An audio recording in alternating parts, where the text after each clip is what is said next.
The following program is brought to you in part by the film Backdoor Channels, The Price of Peace.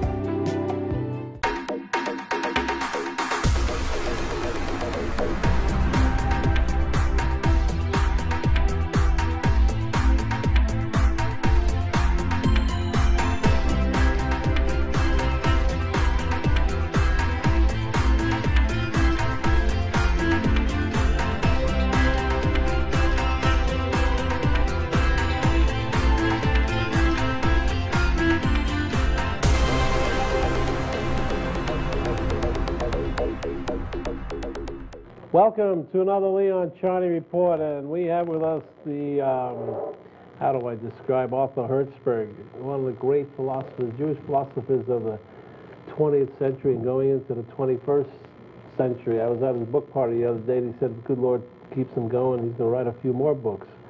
And he is at least an octogenarian. I can't go any further than that. Oh, I'll admit to 82. Anyway, he has written a new book called The Fate of Zionism, A Secular Future for Israel and the Palestinians. Mm-hmm. Well, Arthur, you know Palestine from its infancy, rather Israel from its infancy. You've had the whole history of Israel in your pocket and in your brain. Why now such a book? What is the fate of Zionism? Well, you know, Zionism is now under vehement attack, both from outside and from its own internal divisions. We have the attack from the outside, which really amounts to the idea of Zionism as colonialism, the Zionist state as an assault on the Arabs, and so on and so forth. And therefore the Arabs are entitled to do it to death if they can.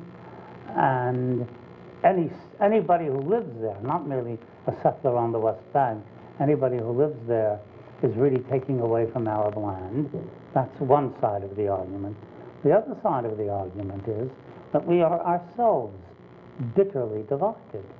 We are divided between those who really believe in Eretz Yisrael HaShlema, in the undivided land of Israel. Right.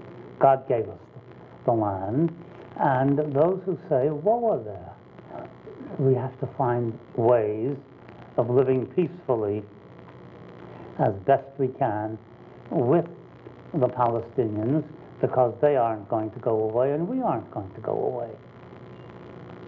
Therefore, it seemed to me that having written, look, you're right, I was there in '49 as a volunteer. Right.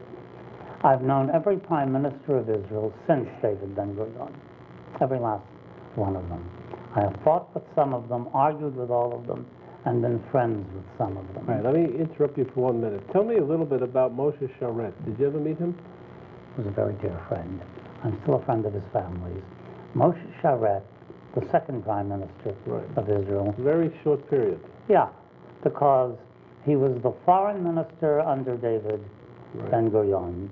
And then when Ben-Gurion got very angry and abandoned the prime ministry, abandoned the government, Sharet became prime minister. And Sharet's prime ministry was not successful because Ben-Gurion was looking over his shoulder and essentially not giving him much breathing room. The critical difference between the two of them was that Ben-Gurion was more a fighter, wasn't he? Ben-Gurion was a war leader. Yeah. Ben-Gurion was a war leader. Sharet was a diplomat. Right. Sharet wanted to bring peace. He wanted to find ways of coming to terms with the Palestinians, even though he was not soft on them. He didn't imagine that, you know, Valhalla, that Mashiach would come. But there was a kind of charm, a kind of worldliness in the broadest sense, a humanism in Sharet. Sharet was an intellectual. Ben-Gurion played at being an intellectual. The truth of the matter is that he was a warrior. That's probably a great definition, and at that time, probably Israel needed a warrior. It needed a warrior. On the contrary, I do not weep for Charet's prime ministry, may I reminisce with one story? Sure. At the very end, when he was no longer prime minister and no longer in public life, Charet, nonetheless, was a major, major figure, part of the history of Israel. Right. He had been the foreign minister of the Jewish Agency from the 30s on. He had been at the UN conference that led to partition, leading the delegation. They had to do something with him. They made Charet, dying of cancer, the chairman of the executive of the Jewish Agency, World Zionist Organization. And on one of my visits to Israel, I went to see him. And it was arranged, he was sitting up in his chair at his desk. He was pretending that everything was all right. And there was the great gentleman in pain. And do you know what he did that afternoon? No. He corrected my Hebrew grammar. Good for him. Great. He corrected, and he did that for everybody. If he liked you, he could be bothered teaching you how to handle Hebrew properly. Where was he originally from? Russia also? Yeah, but there was a piece of him. Remember, he was one of the handful of Zionists, early Zionists in Palestine, who went to Turkey, Right. got a legal degree in a Turkish university, and if my memory serves me, he actually served in the Turkish army. I believe also Ben Gurion went to law school in Turkey. I think he did, yes. It's possible. I think I'll Ben tell you- Zvi, I'll tell you Ben else is a Zvi, lawyer. I know, did it. I'll tell you else, the lawyer that we, it's like in the what do you call it, Middle Ages, all the Jews were rabbis. I mean, the rabbis were doctors because they could move around from place to place. Nachmanides, Maimonides. Yeah, well, because, that was also the profession Right. that was permitted to Jews. But you know, Arik Sharon also has a law degree from Tel Aviv University. Very few people know that. You've just told me something I didn't know. And I thought that it's possible. You know everything, right? I thought I knew Arik's biography. Arik is, after all, a warrior figure. He has a law degree, and he's a big reader of history. I know that. Yes. That I know. All right. I know that he's read my books. He doesn't like them, but he's read them. All right. He's read mine and probably liked them, so because I talk well of him. Well, no, I don't talk of him at all. But remember, I am quite correctly suspected of being a dove and not a hawk. Is that true? Yeah, Well, you are a dove. of course I'm a dove. All right. I mean, I'm not a dove in any doctrinaire sense, but I believe that peace is better than war. Give me a definition of Zionism before we find out what its fate is. What is Zionism? Well, Zionism began, and you will remember early on that my very first book was called The Zionist Idea, and I wrote what has in the last 50 years become the standard book on Zionism. By the way, who gave the word Zion to the movement? Birnbaum. You got it. Very few people know that. Who ultimately became a leader of Agudath Israel. He was a intellectual in Vienna, and he coined the term Zionism before Herzl appeared. Very few people know that. I've Well, asked it's them, my business to know 15. I knew it, but many did not know. Of course not. Many Zionists who live in Israel don't know it, of course not. But at any rate, It's all right. how's your Yiddish, Leon? It's pretty good, but my audience is not all Jewish. Well, so I'll not sure they'll translate for understand. them. It's a very simple answer. Oda meken, oda mekenish. Either we know. You either know or you don't know. Oh, right. And my father used to say the one thing that is unforgivable is ignorance. He said, stupidity you're born with, but ignorance is self-made, and it's unforgivable. So let me define Zionism. Zionism really began as an address to two very serious, immediate problems of the Jews late in the 19th century. One was anti-Semitism. Remember, this was the era of mass pogroms, of the Dreyfus Affair, In etc. Russia. And then Anti-Semitism in Russia and in other places, but essentially in Russia. The other was assimilation. Jews, the Jewish intelligentsia, was being seduced into the idea that they would find acceptance in the world if they became more like other people, if they abandoned the peculiarities of their own tradition. Now, the only way Jews could face these two problems, so the Zionists argued, was by reconcentrating themselves, or at least a large proportion of themselves, in their own land.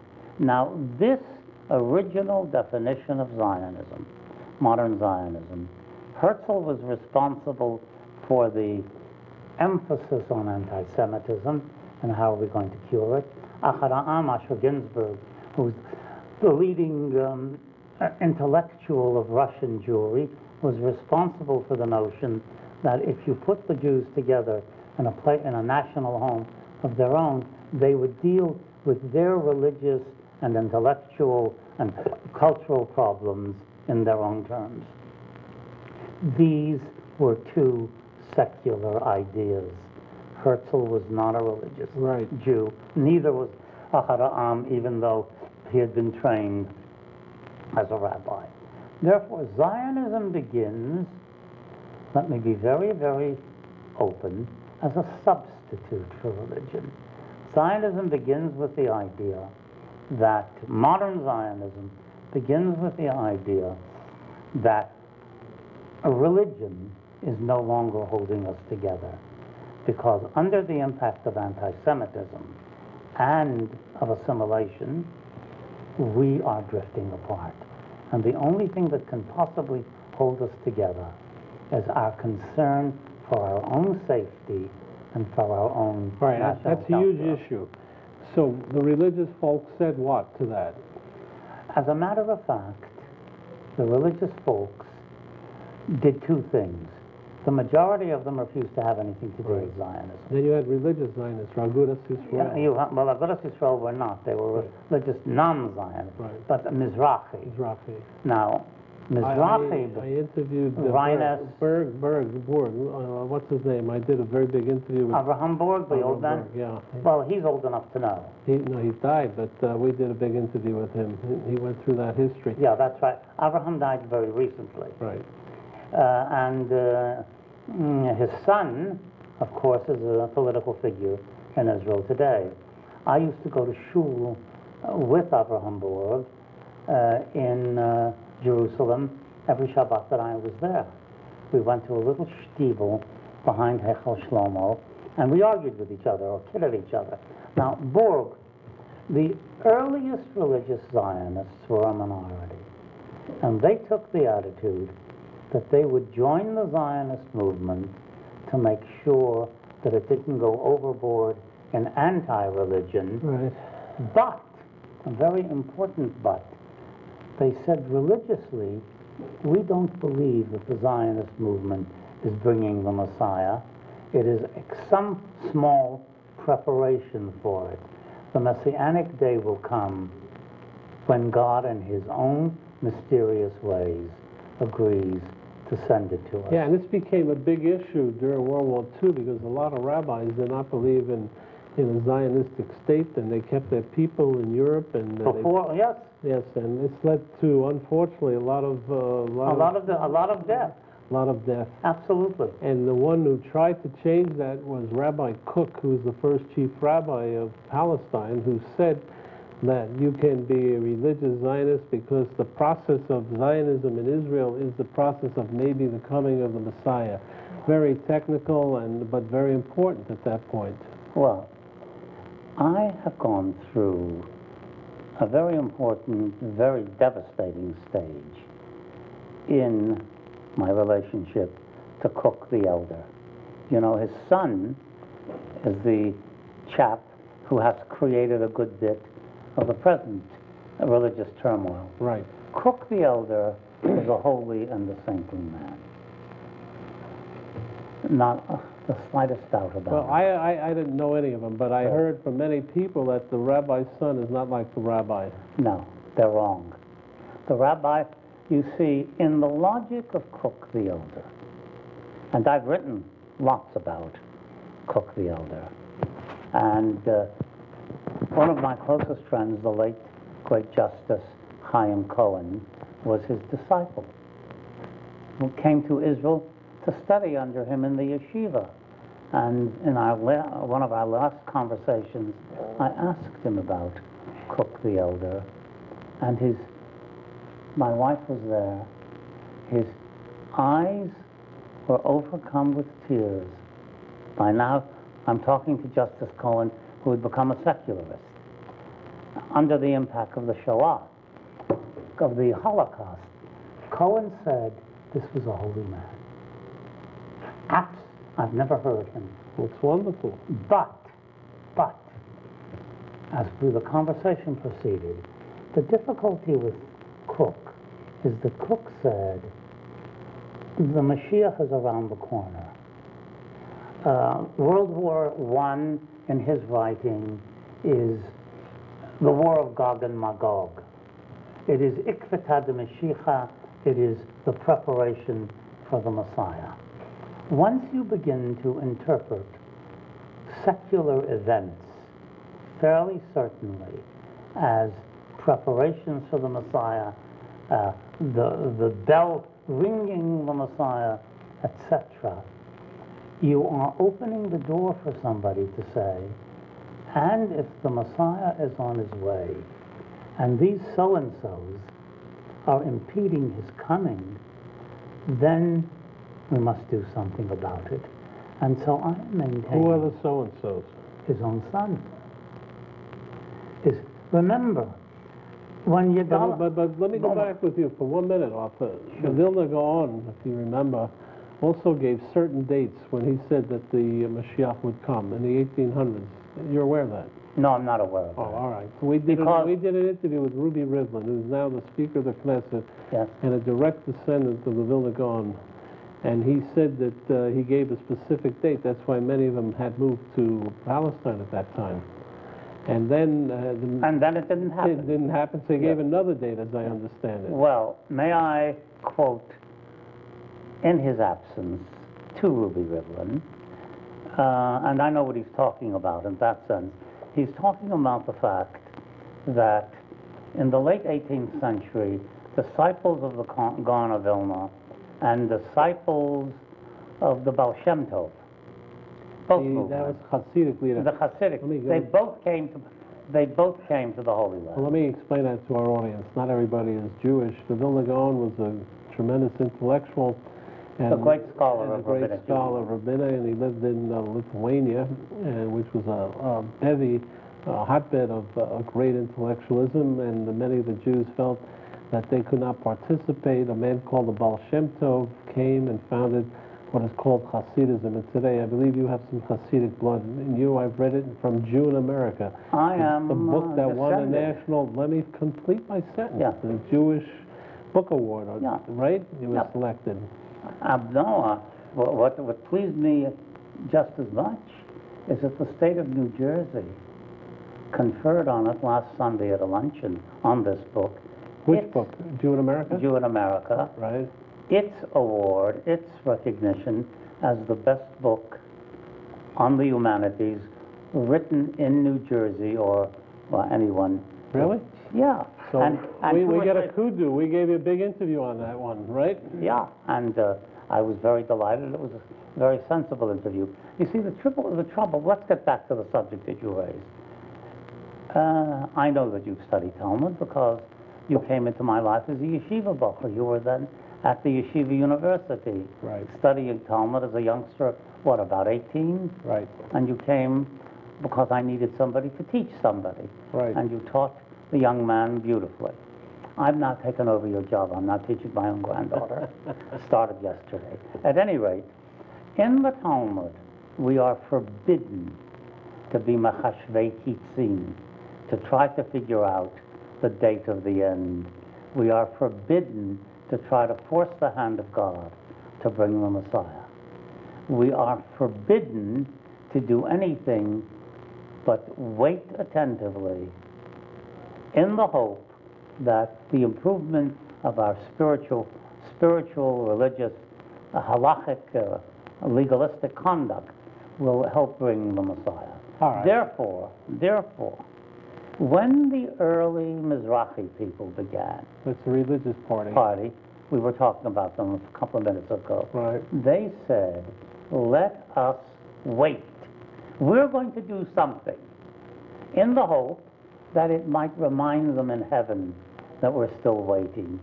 But we are not trying to force the hand of God. All right. We got to cut for a break. It's a good place to take a break. We're talking about the Messiah, the fate of Zionism, the fact that Zionism was a replacement for religiosity or Judaism. It was twofold. One, against anti-Semitism, which is always prevalent, as we have said last week with the Prime Minister of Malaysia, and two, it was to fulfill those secular Jews who really had no religion left in them, and so they could become Zionists. Brilliant. He's very correct on that, because I've spoken to one of the great Zionists who happens to be Ezer Weitzman, and he would concur with Arthur Hertzberg on that definition. We'll be right back. In modern Middle East history, only one peace treaty has stood the test of time, the 1978 Camp David Accord. In the new documentary film, Backdoor Channels, The Price of Peace, learn the true story behind the greatest diplomatic achievement of our time and its lessons for the future. The price of peace is very high. To have this courageous man and my close friend killed. Winner of the Telly Award for Best Cultural Program. Now available at select stores including Barnes & Noble and online at Amazon.com. Now get the book the hit movie was based on, Leon Charney's Backdoor Channels. Learn about the Backdoor Channel negotiations that led to the historic 1978 Israeli-Egyptian peace treaty. Become a witness to history and order Backdoor Channels online at Amazon or Barnes & Noble. Also available at all other retailers and booksellers. Or download the audiobook at iTunes or Audible.com. Relive history. Order Backdoor Channels. Leon Charney sets out to discover the true meaning of the Kaddish, the Jewish custom of reciting a prayer to commemorate the death of a close relative. Join Charney as he finds out the history of the Kaddish and how it has evolved. Reviewed as a refreshing walk through Jewish history and a book that deserves to be read by both Jews and non-Jews, The Mystery of the Kaddish is now available online at Amazon, Barnes & Noble, and all other retailers and booksellers. Or download the audiobook at Audible.com or on iTunes. Discover the mystery of the Kaddish. Get best-selling author Leon Charney's latest book, The Battle of the Two Talmuds. Join Charney as he explores years of Jewish history to find out why and how Talmudic scholars and rabbis abandoned the Holy Land for the lands of the diaspora. Learn about the power struggles behind the creation of the Jerusalem and Babylonian Talmuds. It's a book critics call engaging and enlightening. A book which will be of interest to people of every faith. Now available at Amazon and Barnes & Noble, or download the audiobook of The Battle of the Two Talmuds at iTunes or Audible.com.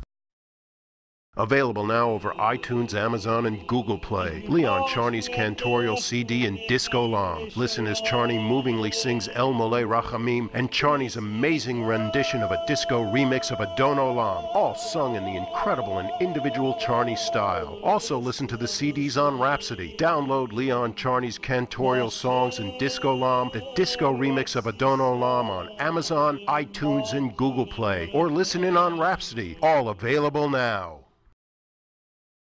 We're back, and I'm here with Arthur Hertzberg, who is probably the greatest Jewish philosopher of the 20th century, running into the 21st century, and he's written a new book called The Fate of Zionism, and we're trying to really distill Zionism from the beginning till its present, and he will tell you how he thinks it can be really cured. I would bet, being a man of substance and attitudes which are understanding and tolerant, that he would say the Palestinians ought to have themselves a state, and I think that we'll get to that. I'm sure you come out with that too. Not quite. Really? After a while. After a while, okay. After a while, the state, not immediately. All right. So, all right, we're into Zionism now. We have formed the state. Herzl and Achad Ha'am came together. They put everybody in, and it really could on. I mean, they founded a state. They certainly did. They did a great job. Mm-hmm. But now it's in a bit of flux or trouble, and that's where we're at now with the fate of Zionism. So what do you say? What is the fate of Zionism, Arthur? Well, I think that I start in this book with a story. In 1967, my wife, seated off camera, and I went to Israel as soon as we could in about the third week in June, after the Six-Day War. And we participated almost upon arrival at a meeting at Beit Berel, which was the think tank of the Labor Party. To that meeting, David Ben-Gurion came. And David Ben-Gurion shocked everybody by saying, if we don't get rid of the West Bank, if we don't get rid of all the land that we have conquered, it's going to ruin us. And I sat there and listened. You know, other people sat there and said, this is an old man being angry because he's no longer in charge. I think I've even felt that way also. Very early. Right. Right. The original doves in Israel were Ben-Gurion and Abba Eban. The original dove in the diaspora you're looking at. And it was very clear to me that what was beginning to rise was a sense of messianism. You know, Mashiach is about Right to after come. the Six-Day War. Absolutely. Yeah. They thought they were invincible, the Israelis. Yeah, absolutely. And Phyllis and I remember driving to Tiberias through the West Bank in about an hour and a half from Jerusalem. It used to take 5 hours going, I thought, everybody thought it was a new dawn. We used to walk unguarded through the Arab shops on the way to the Kotel. But it's very soon... The Wailing Wall, by the way. Yeah, the Western Wall, the place where the holiest shrine for Jews. It very soon became clear to me that this was intoxication with victory, and that we better ask ourselves the question, can we digest it? And we still haven't digested it, because it's essentially indigestible. And let me, as Levi Eshkol used to love to say, let me begin at the end. I can go through all the arguments and give you the counter-arguments and so on. There is one argument that is irrefutable, and that is that if we hold on to the undivided land of Israel, It won't be a Jewish state. in 15 years, it is demographically impossible. And you will find in this book and in this paper, which is an op-ed piece that I am publishing essentially for the second time. It was once in the New York Times, and now in a different form. It's going to be running in the New York Star Ledger. I argue very simply this. I'm not afraid of our failures.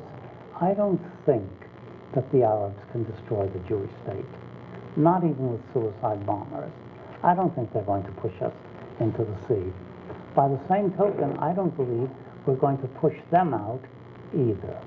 Now, since we are there are 3 options in 15 years, because their birth rate is so much higher. That birth than rate our own. includes what? Somebody asked me that question last night. Does that mean that they hold on to the West Bank? Yeah. Where's the major birth rate? It's not in the West Tel Bank. Aviv. It's not in Tel Aviv, it's on the West So I have Bank. a question for you before we go. Go ahead. If the Israeli Arabs who live in Israel at the present time, if they multiply, I believe the Arab families multiply about 7 to a family, whereas Jews are nearly 2 per family. Except for the ultra-Orthodox. Right. But with that, demographically, and I know Aaron Sofer from Haifa University has written on this, demographics, would that overtake Israel too if the Israeli... Eventually. Yeah, but it wouldn't take 10 to 15 years. No, it would take 50. Look, I can give you the facts there. Yeah, I'd like to know the facts. In 1949, when I came to Israel for the first time, Arab population in Israel, inside the Green Line, 600? had been of 600,000 to 700,000. Right. The best figure is about 700,000. It was down to 107 because the rest had either run away or felt The in danger. population, you mean, went down? The Arab population. Oh, the Arab population. Went down to 107,000. Right, right. I'm giving you exact figures. Right. Out of these 107,000, without any further addition, we now have 1.2 million. Okay, so that's 20% right. of Israel. Now, what am I getting at? If we're not going to lose the war. We're not going to win it either, but we're not going to lose it. But if we succeed in holding on to the undivided land of Israel, and now I hope you'll hear me out, tell it to you very quickly, there are only 3 options. One is we give them the vote, at which point there is no longer a Jewish state. That's right. And they'll begin to chase us out. Let's not talk this poppycock of the liberals that they'll learn to love each other. Right. They won't. When the Arabs become a majority, we ain't safe. Now, the Jewishness of the Jewish community is not safe, of the Jewish national home. The second possibility is we don't give them the vote. So we run a little South Africa. We run some Bantustans. The third possibility is what some of the Israeli hardliners like to trot out, probably even on this program on occasion, which is transfer. Now, transfer means that you put 1 million or 2 Arabs in flatbed trucks, drive them to the Jordan, and make them walk across the water. It's anti-Jewish. That won't happen. It's anti-Jewish because it looks too... Do you know when the word transfer was invented? By the Nazis? Yes. At the Wannsee conference, they didn't talk of murder. They talked of transfer. Right. Now, therefore, if we become the undivided land of Israel, we are essentially preparing the destruction of the Jewish state. It's moral, it's demographic, and it's political destruction. And I have stuck my neck out in this book and said, we must ask the Americans to put the screws on both Israel and the Palestinians to cut this war out and to start cooling it. And then we'll try somehow or other a 2-state solution, but it has to be after they've cooled down. Because if we don't do that, you lose the Jewish state. You lose the Jewish state. All right, we got to cut for a break off, and we'll be right back, and we'll continue this very important discussion. If you recall, we've done an interview with Nafi Laor, who came out the same way as Alpha does, that there must be an agreement right away to give the Palestinians their state and get this thing moving. Otherwise, you lose your Jewish identity. We'll be right back. In modern Middle East history, only one peace treaty has stood the test of time, the 1978 Camp David Accord. In the new documentary film, Backdoor Channels, The Price of Peace, learn the true story behind the greatest diplomatic achievement of our time and its lessons for the future. The price of peace is very high. To have this courageous man and my close friend killed. Winner of the Telly Award for Best Cultural Program. Now available at select stores including Barnes & Noble and online at Amazon.com. Now get the book the hit movie was based on, Leon Charney's Backdoor Channels. Learn about the Backdoor Channel negotiations that led to the historic 1978 Israeli-Egyptian peace treaty. Become a witness to history and order Backdoor Channels online at Amazon or Barnes & Noble. Also available at all other retailers and booksellers. Or download the audiobook at iTunes or Audible.com. Relive history. Order Backdoor Channels.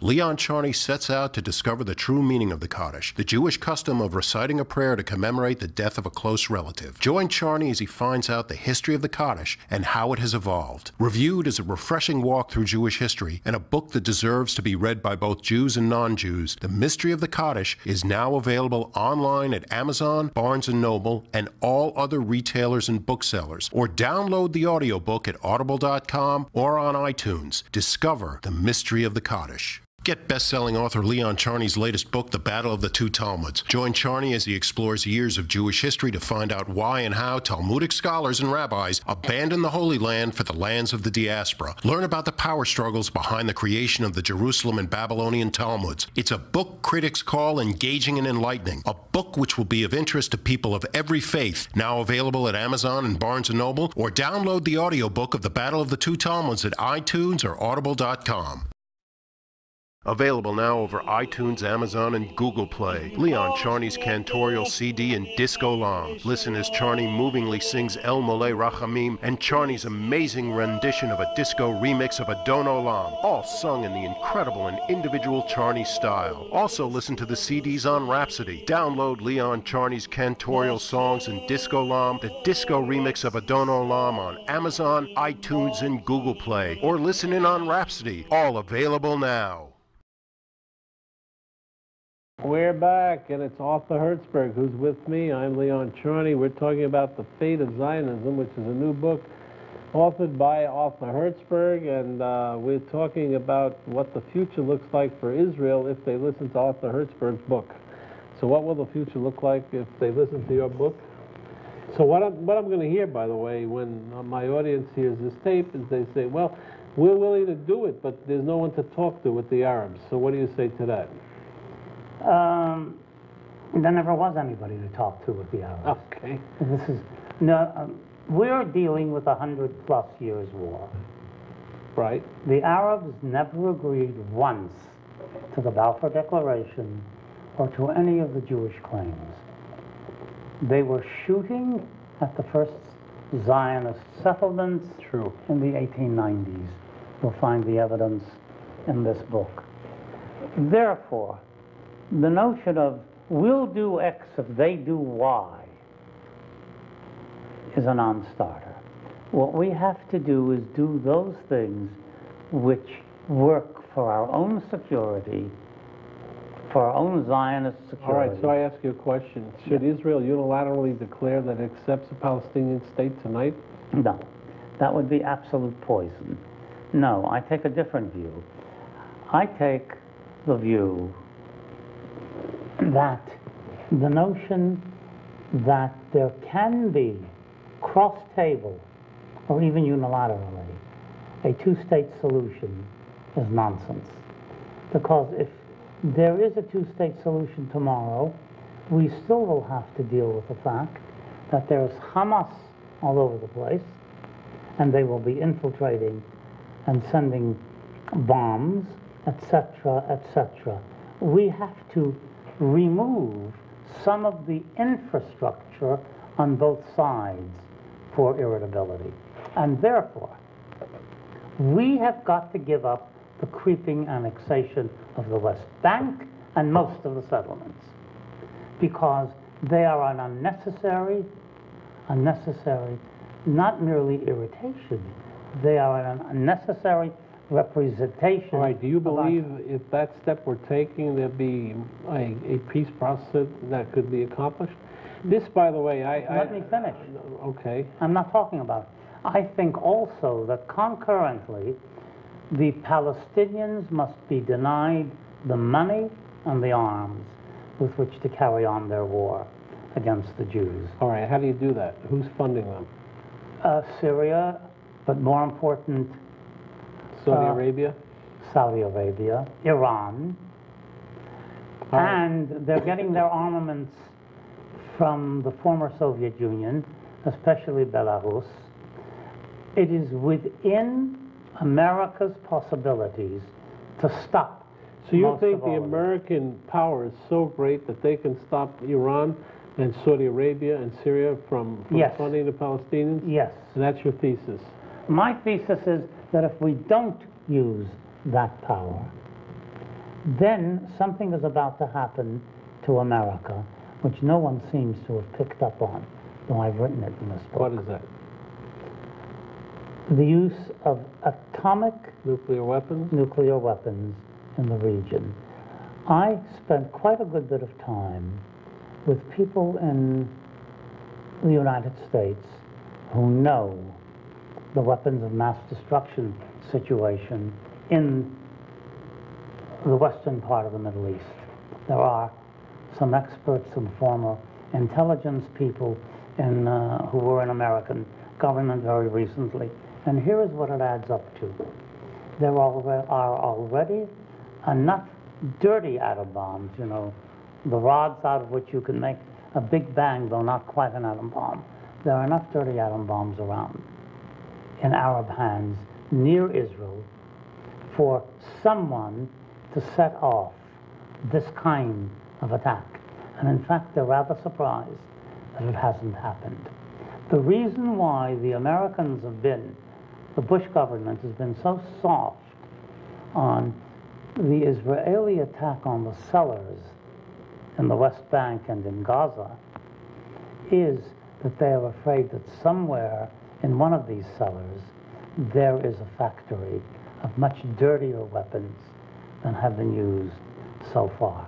Therefore, if this war turns really nasty, not, you know, suicide bombers, but really nasty, we are then facing the terrible possibility that the atomic and biological blow-up in the world will come in the Holy Land. And therefore, the United States has a desperate interest in sitting on the lid. And the only reason why the United States has not sat on the lid is internal politics. Our internal politics. The internal politics of the Bush administration, which believes that it will do well in the Jewish community by being in league with the Jewish maximalists.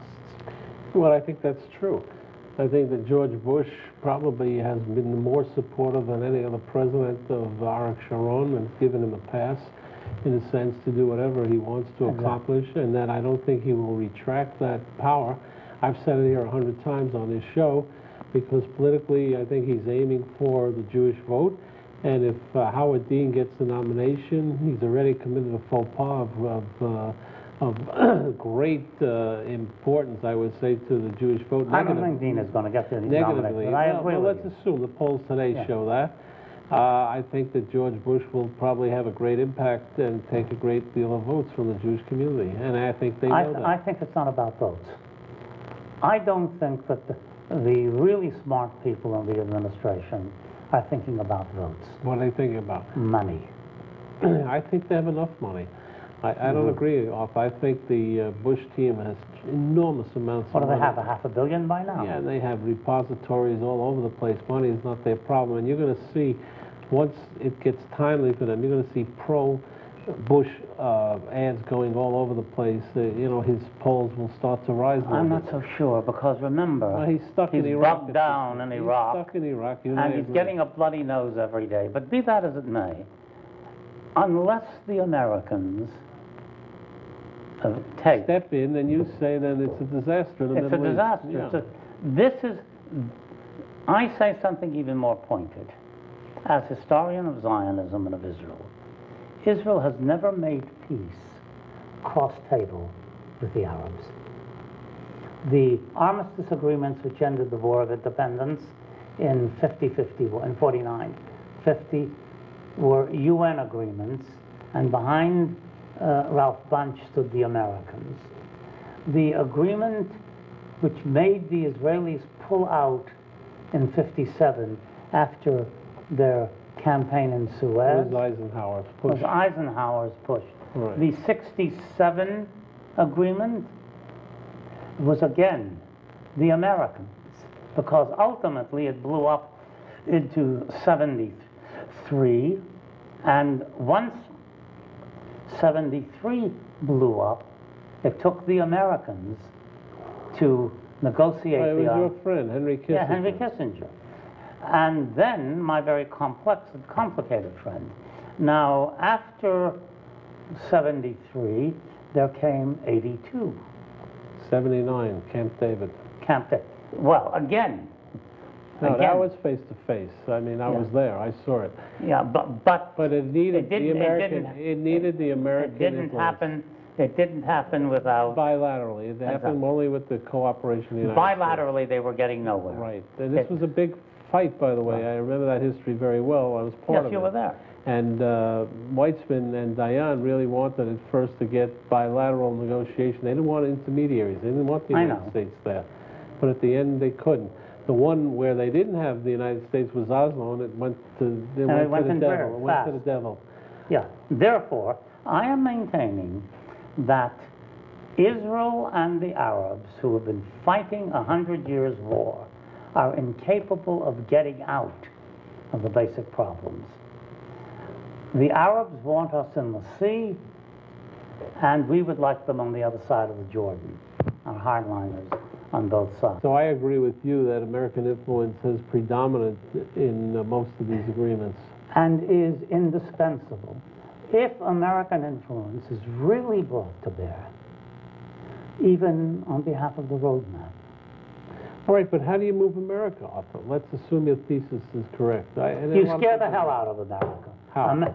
Because you have nuclear weapons? Because in that arena, weapons of mass destruction can be detonated. This was explained to me one day at a lunch, a very quiet lunch, by one of America's 2 or 3 most redoubtable experts. He said to me, we can trust organized states not to use weapons of mass destruction because they'll get it back. But where are you going to find Hamas people to give it back to them after they've bought a few bombs or something of the sort? Now, therefore, if we are really serious about having gone into Iraq because it was a breeding ground, ultimately, of terrorism through weapons of mass destruction, which we cannot find. If we are really serious about wanting to disarm the Jewish-Arab conflict, we have to do it ourselves, and we have to do it now. Now, once we have disarmed this conflict and work on teaching them or getting them to exercise the arts of peace. I am now involved with some Palestinians and, by the way, some people in the World Bank to try to create a loan fund of many tens of millions which will help on both sides of the border. Shimon Peres has been trying to do that for a long period of time. I know. And the other night I ran into, of all people, Olmert, who's been trying to do it. We now have Palestinians involved. Serious. All right, the theories and the thesis is correct. The question is how to move that. And I think the right wing in Israel, there are many people there that don't even want to accept the fact that there should be a Palestinian state. That's the point. And they are, in a sense, have some kind of veto over Sharon's government at this point.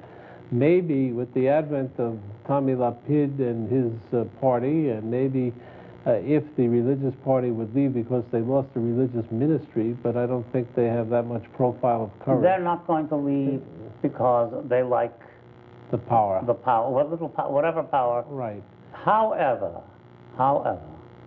my own sense, for what it's worth, is not far different, Leon, than yours. It is that underneath it all, in the world Jewish community, in Israel and in America, yes, there is a minority of hardliners who say, come what may, we'll fight the war. And oh, sure, that's absolute. Wait, there is also a minority of ultra-liberals who say, let's get rid of the problem. Maybe there should be a one-man, one-vote state. You know, that's post-Zionism. Right. It's the kind of nonsense you will read, let's say, in some of the liberal journals in America. The Nation, the New Republic, no, not The Nation, the New Republic, the New York Review of Books. But the bulk of the Jews who care, are like you and me, they know that we need an untidy solution in which people kill each other less and work together more for a joint economic future. If we can create the conditions for that, and it can be created only if the Americans exercise veto power over the war on both sides. Who, Then I think there are some... Arthur, who were the rabbinical figures who said that land is more important than peace? There were some rabbinical figures who professed that. That's the rabbis of Yesha. Right. Was the Lubavitcher Rebbe also speaking like that? The Lubavitcher Rebbe talked both ways. The Lubavitcher Rebbe said anything that Jews have, they cannot give back. Give back. On the other hand, he said, because I am a very close friend of the man who now runs the Lubavitch Empire, Rabbi Krinsky. Krinsky, I think he's a great man, a great Jew. Krinsky explained to me... But he's not considered a Rebbe. No, a Rebbe is a real leader of the flock. He's more of an administrator, he is, if you will... charge d'affaires? Right. He is the charge d'affaires. He is not a Rebbe. But he grew up around the Lubavitcher. He was his personal valet. Right. He explained to me one day, when we were talking about this book, he said the Rebbe was misunderstood. He kept saying we should do nothing to harm the Arabs. We should do nothing to lessen their rights. And so it's nuanced. It's nuanced. But all that I am saying, and God knows it's going to, it will make some noises in the Jewish world, it already is.